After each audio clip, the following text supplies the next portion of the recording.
Això la patata simplement el que he fet l'hem cuinat al vapor. Al vapor, no bullida. Perquè si no xuc l'aigua, és més fàcil després de treballar.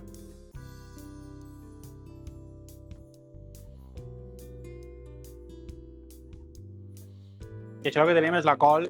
És una col que hem tallat molt fina, molt fineta, i simplement una miqueta d'oli d'oliva i el mateix aquí, una miqueta d'oli d'oliva, i ja està. Quan està rostida la tape, per a que suba una miqueta d'aigua i no se m'acabi de cremar, perquè si no amargaria. Val? Veus tot aquest color que té com super caramelitzat, quan té aquest punt que està molt rostit, ahí és quan crec que la col treu el seu potencial, canvia totalment. Ja m'agrada anar treballant-lo a poc fins que, com un trinxat, el naparem amb el pil-pil que hem fet amb la sardina de casco i a la part de sobre li ficarem 3 trossets de sardina de casco i 3 trossets de sardina fumada per donar un toc una miqueta més divertit, no? El fum sempre li mola a tot el món.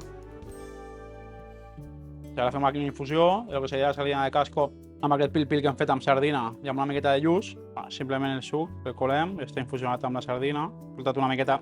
La sardina també és un peix que està molt xulo perquè solta molt de greix, entonces el greix la humita així.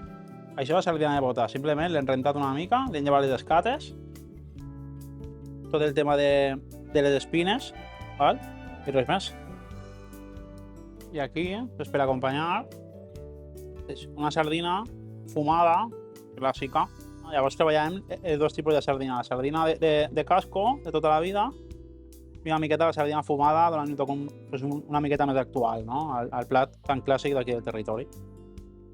Per a reinterpretar aquest plat tradicional de la cuina, com és la col amb sardina de casco, el que tenim aquí, per començar, la base del plat és un trinxat. Hem fet un trinxat com el de tota la vida d'aquí del territori. Aquí el que hem treballat simplement és una patata clàssica d'aquí de la zona, una patata lisa, val? Hem afegit una miqueta de col, una col rissada en aquest cas, que estiga molt rostida.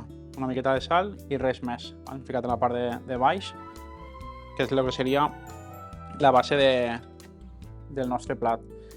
Com l'acompanyem? L'hem volgut acompanyar amb un pil-pil, en aquest cas que fem amb sardina, val? I una miqueta de lluç també, però el protagonista principal és la sardina, òbviament. I que després aquest pil-pil el que hem fet és infusionar una miqueta amb els caps i les espines de la sardina de casco, no? Per donar el protagonisme a aquest producte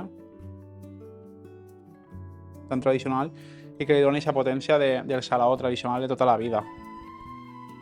Per acompanyar simplement aquest plat tenim dos tipus de sardines. La primera, aquesta d'aquí, la sardina de casco, la que parlàvem abans que hem infusionat aquest pil-pil. I després hem volgut donar un altre toc una miqueta més diferenciador amb la sardina, però en aquest cas una sardina fumada. La mateixa sardina, simplement fumada amb una miqueta de roure.